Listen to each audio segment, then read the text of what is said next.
and Clem Yaboa and myself and Ron goes for the kids. And he is a servant of the underserved. So what we're doing here today is there was a big announcement yesterday with Tim Tebow, the president's daughter, and Bill Barr to talk about something very interesting. I just want to, I want Dr. Khanna to give us the background. All right. Well, thank you very much. Sorry of the technical difficulties where we are having.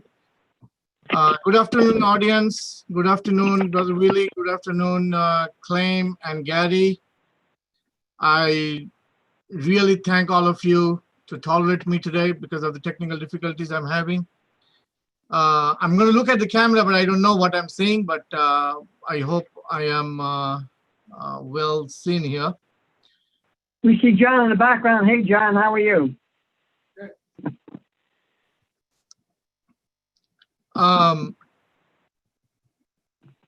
The topic which Gary and Clem just started talking about was very interesting, about child trafficking, which is part of the human trafficking which our Attorney General, Mr. Barr, and Trump's daughter, Ivanka, announced $100 million funding in Atlanta a couple of days ago.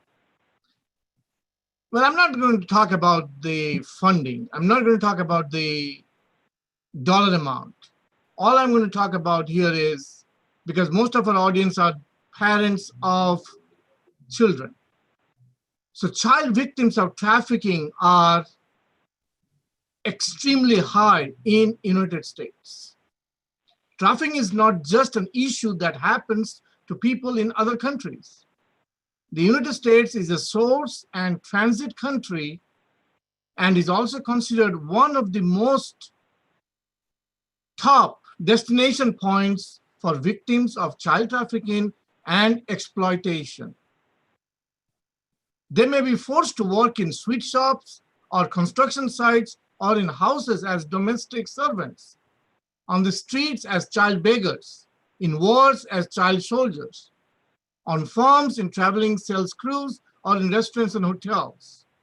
But at the end, they all are forced to work in brothels and strip clubs or for escort and assault services. This is exactly what's happening with the child trafficking. Child trafficking occurs all over the world. So the most common forms of trafficking can differ by country. But in United States is one of the most active sex trafficking countries in the world, where exploitation of trafficking victim occurs in cities, suburbs, and rural areas. Labor trafficking occurs in US, but at very low rates. Trafficking can involve force, but people can also be forced, trafficked through threats, deception. People in trafficking situations can be controlled through drug addiction, violent relationship manipulations. But you know what? This is exactly what physical restraints or harm happens. Yes, can we hear? Hey, thank you, Dr. Khanna. Just to interrupt real quick. Hey, Willie, what do you think about this? I need to get you your opinion quickly.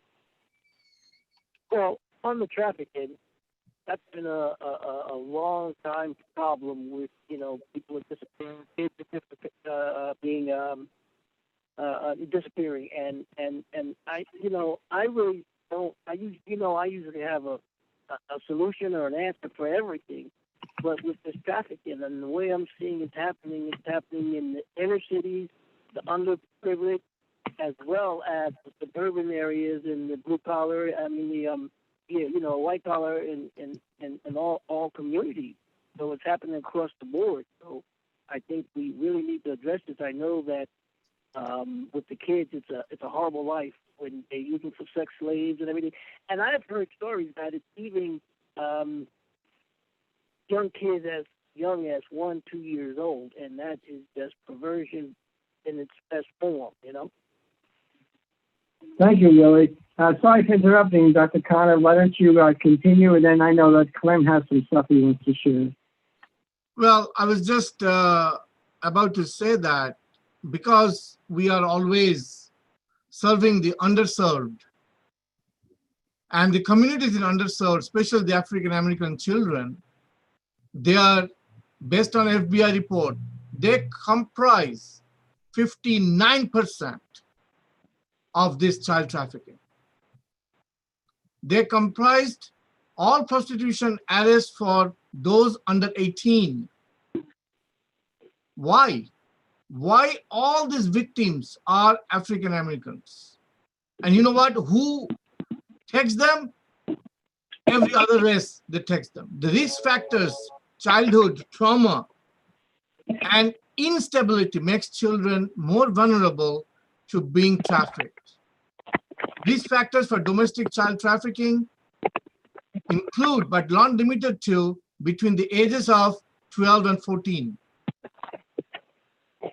The solution, which the topic of today is that, oh, we are all excited. Everybody's excited that, Mr. Barr gave allocated $100 million here for child trafficking.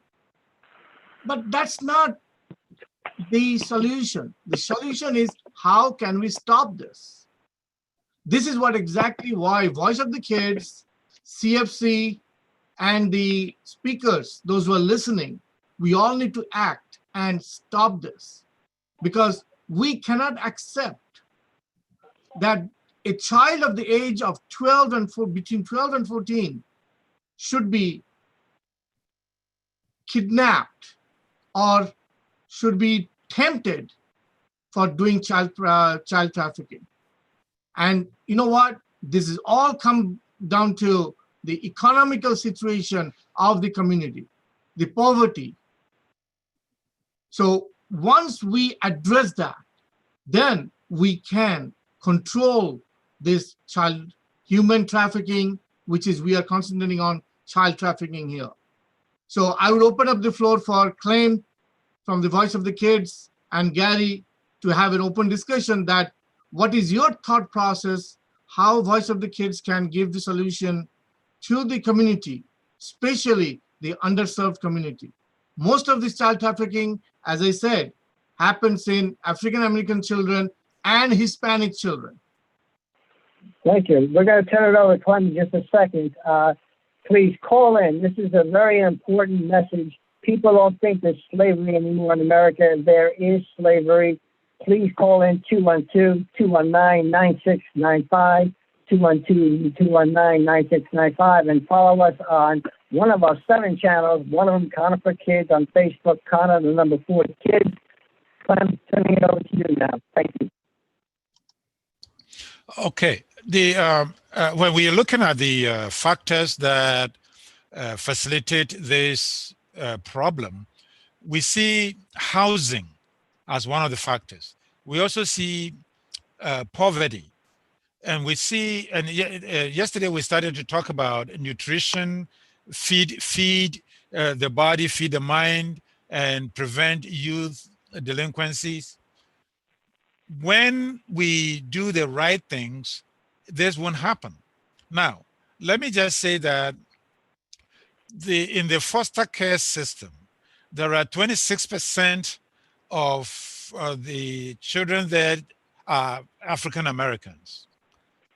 However, most of these children get sexually abused while they are in the foster care, not necessarily by foster parents, but because of supervision, or because of some other issues, because of the fact that they are Black girls, they attract unwarranted attention.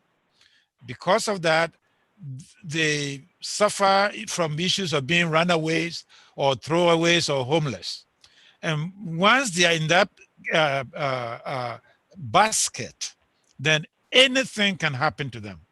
That's what allows such a high percentage, 59% of people under 18, girls under 18, who were arrested for prostitution. 59%. were African Americans. That's a Okay. lot. That's a lot. Okay, and if you look at the overall population, African Americans constitute about 40% of the population, maybe less than 40%. Okay, so if they are contributing that high a level to girls arrested for prostitution, that's a lot. They don't just get out of their homes to go and be prostitutes. They are put to work by slave masters. They are kidnapped and put to work at the ages of between 12 and 14. That no child at that age is going to get up and say, I want to be a prostitute. No. I agree. I agree. Okay, so the issues are always bigger than just the fact that they are prostitutes. The issues are because the factors, poverty, housing, nutrition, healthcare, those fundamental, factors that we all take for granted, those factors contribute so much to what happens to them. So if we can even begin to look at this problem, we have to figure out a way to solve the problem. We have to from the ground up, because if we just stop trafficking, it will come back up again another year from now, 2 years from now, 3 years from now.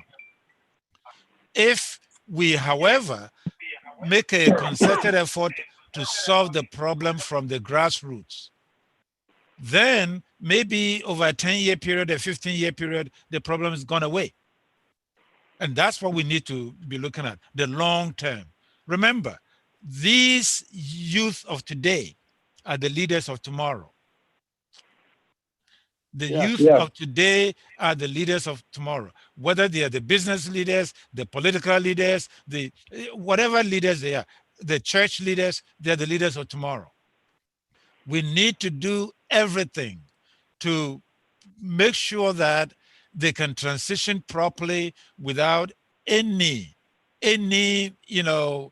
psychological or physiological issues, to be quality leaders of tomorrow. So that's Voice of the Kids. That's what's driving us. That's what's driving us. So there was $100 million committed today by the U.S. government, and it was done with the help of Ivanka Trump, and also Bill Barr, he's the Attorney General, made the announcement with Ivanka Trump and Tim Tebow. Right. And Tim Tebow says he got involved with child trafficking when he was very young. His father was in a foreign country preaching, and all of a sudden he's next to 4 girls that were being sold.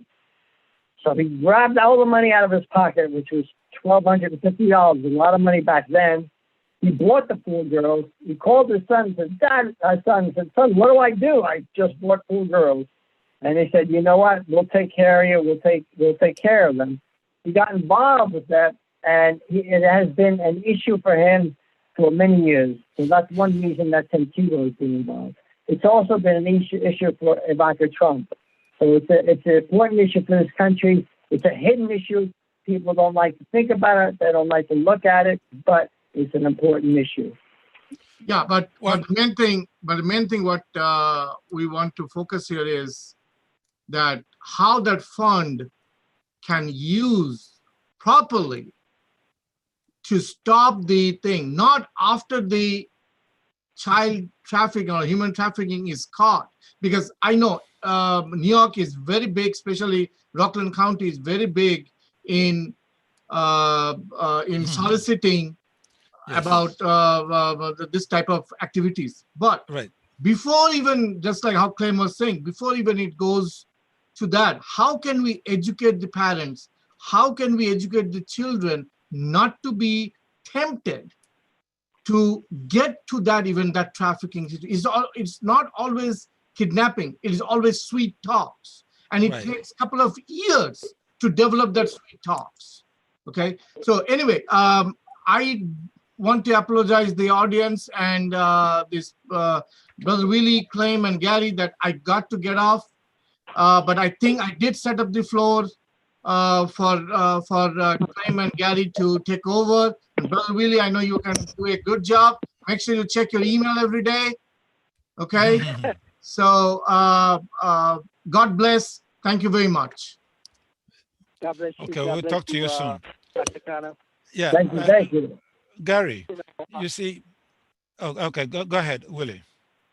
No, I'm just jumping in to say something. You know, this guy that they just he committed a murder. He committed suicide in the jails here, and he was trafficking these young girls over in different countries. I think what we have to do is president have to put pressure on these other countries to make it illegal from their country, because what they do, they get out of the United States and they go somewhere where you say Tebow purchased 2 or 3 girls. Was that legal where he was at?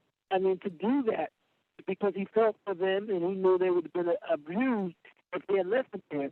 But you see how it's public that he was able to purchase those girls from that country. But if it was illegal, then our police department, and we can if it's illegal here and it's illegal there, then the traffickers will have a problem because they can be arrested in any country around the world where it's illegal. Because the problem is, if they take them to a country that's accepting that, then there's nothing we can really do about it. They can be sold, they can be trafficked the same way he bought those girls from the traffickers. You know, was that illegal? What country was that? And is the United States putting pressure on these countries that are allowing this in their countries? Yeah, and I mean that's a good point. That's a good aspect of it. My right now my point is, look, 100 million in the United States is a drop in the bucket, and what it can be used, yes, but when you look at the purpose for which it's being set up, to help the law enforcement agencies to identify, to solve human traffic issues. Okay, that the bulk of the money is going that way. The bulk of the money is not going to help solve the underlying problems. Okay, now just 2 days ago, there was an announcement also from the Columbus, Ohio, that 35 missing kids had been recovered. And of that 35 missing kids who were recovered between the ages of 13 and 18, 20% of them were linked to existing child trafficking cases, human trafficking cases. Okay, so the issue is not just an issue which is isolated and only prevalent in the people of color. It is also in the blue collar neighborhoods. So poverty comes in to a large extent, poverty. And when there is an unstable home, then the child tries to run away. And a runaway child is always vulnerable. So the biggest issue is what do we put in place to solve the poverty issues, to solve other issues related to this? This is what I think we should think about, and we should try to provide some solutions. And I think there's 2 issues. There is the supply and there is the demand. So we have to be able to identify both. So we have to combat both of them.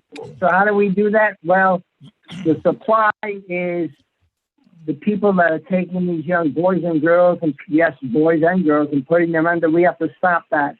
But the demand is any time we find someone participating in this, paying for this, seeking this, they should also be stopped. I think that we should split up the funds equally between stopping those who want it and stopping those who supply it. What do you think, Willie? Well, you got to understand the perversion is of the devil. And when you don't have any, you're not claiming Christianity, you're not claiming anything, so the devil gets a chance to prevail. And that's why you and I would think about, someone touching a child or doing something damnable to a child. That's like the ultimate sin. You just don't do that. You will never get away from that because you actually stop that child's life at that point. You change it totally. So I just think, again, that we must come to the conclusion that we have to outlaw it around the world. Once it's outlawed around the world, then there's no case for these perverts to snatch a child. And I understand this guy, I can't call his name right for that, but he had an island where the president, some of the old presidents, some of the people from, the king from over in some of the other countries, they all would visit this particular island, and they had young girls there, and so what I'm saying to you is that here in the United States, that's totally illegal, totally illegal, and they know if they get caught, which he probably did get caught, and put in jail for it. It's the place where he had the island. If that was illegal there, if trafficking and prostitution and all that was illegal, you got to understand, prostitution is legal in some parts of the United States, but it's older women, and they, when I say older women, 18 and above. But the point I'm making for the children, to protect the children, not just here in the United States, but anywhere in the world, because you have these perverts that are going to other countries, exploiting kids in Haiti, kids in Africa, kids from Ghana. They're going over there, and you have some of them that are going over there and adopting the kids, bringing them back here as if they are going to really, look out for the child's welfare, but that's not the case. So I think that we must try and have our president, I understand he spent a bundle of money just now, so that's a good start, but he has to put pressure on the other countries to make sure that there's a ban on trafficking, a ban on using children for sex and selling them and things like that. Because if not, yes, it's not going to be so rampant here in the United States. But outside of the United States, you have the perverts sitting in another country, hurting a lot of young people. And they may get away with it with the laws, but see, God sits high and he looks low. So woe unto them that touches the little ones. That's all I have to say. Right. But, Thank you. Okay, so Gary, go ahead. No, I was actually going to say, go ahead, Clem. I'm sorry. Okay. All right. Well, let me give you some statistics. 62% of human trafficking suspects are African Americans. 62% of human trafficking suspects are African Americans. Now, 52% of all juvenile prostitution arrests are African Americans.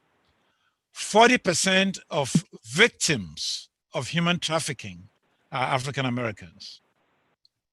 Now, there is an argument that the demand for African Americans for sexual exploitation is high because the penalties associated with trafficking African Americans are less severe. Now, that points to racism in the judicial system. So the judicial system is aiding and facilitating the African American exploitation because those who are caught are given less punishment. Why? Because the life of the African American girl is not valued. So one of the things for us to correct is this thing in the judicial system that has institutional racism that works against the African Americans. Now, Brother Willie, you said something about other countries. And I find it very interesting because you were also discussing in the program before this one, you were discussing the issue of culture and dress. And we were saying in Ireland, the men wear kilts. And that is viewed from the Bible as something which is an abomination. Well, not just kilts, but dressing in the dress meant for the opposite sex. See, you raise something very fundamental, and that is cultural values. The trafficking in the the African American girls, when you look at those different other countries, what is their cultural values? It's the same way cross-dressing. What is their cultural values? If kilts are exalted in Ireland, but wearing skirts is not exalted in America, which one is right? Okay, same way when it comes to human trafficking, the way the children are treated in certain African countries, certain other countries, even today, in the Arabian countries where there's still slavery going on, people are being rounded up from South Sudan and shipped to other Arabian countries for slavery. Okay, and it's not as if the Americans are not aware of it. We are aware of it, but we always look at that as that's not our problem. That is an African problem. Let them solve it. The point is, if we don't use a global approach to solving problems, the problems come back to find us. Okay, Al-Qaeda didn't wake up one night. They were born in the Horn of Africa, and they became a problem in the Iraq and Iran and everything else, and it morphed into ISIS. And today, all of these are our problems in the Americas too. Okay, so we have to have a global approach to problem solution. Trafficking, the human trafficking, is not just a problem that is only in certain parts of America. All 50 states have reported human trafficking. 50 states in the continental US have reported human trafficking. So we need to look at it as a global problem. We need, as America, to look at how we can partner with other countries so that the problem can be resolved at the grassroots before it becomes a bigger problem in America. It's already a big problem here. So how do we do this? We need to work with international organizations. We need to work with the countries one-on-one and try to solve the problems from their cultural standpoint. Okay, and that's always the key. The key is we need to know enough about those countries, enough about the problems in those countries, and we need to go help solve them. That way, when we start to see issues here, most some of the traffickers, that's 62% of suspected African American traffickers are not local Black people. Some of them are from outside the country. In fact, most of them are from outside the country. They're trafficking humans into the country. Okay, and we see a lot of that issue also in the Arab community, where they are trafficking people into Minnesota, into Illinois, and stuff like that. So the question is, how do we solve it? That's always the biggest problem. and it's so big that the voice of the kids can't solve that problem by ourselves. We just need to make a lot of noise about it so that people start looking out for solutions. Well, and the thing is that to just jump in, that we're going to be running out of time, but we're doing what we can do right now by making a lot of noise. We're having some of the officials looking into it. You know, the Jeffrey, Jeffrey Epstein or something? Jeffrey Epstein was Exhibit A for child trafficking, and you know, so they got him a few times, and he got off because he was very rich. He had a lot of money, and they brought him up on charges, and they just smacked his hand and allowed him to run free here in America. So that's a big, like you say, that's a huge problem, you know, that we're having with. Yes, it is. And where I do want to mention that Clem and Dr. Khanna and I, we did have a child trafficking information center at the in Rockland County, and I think we're off the air now, Clem. So, but we had the sex trafficking in Rockland County, which was very well attended. Right. So, thank you very much. I think we got cut off there.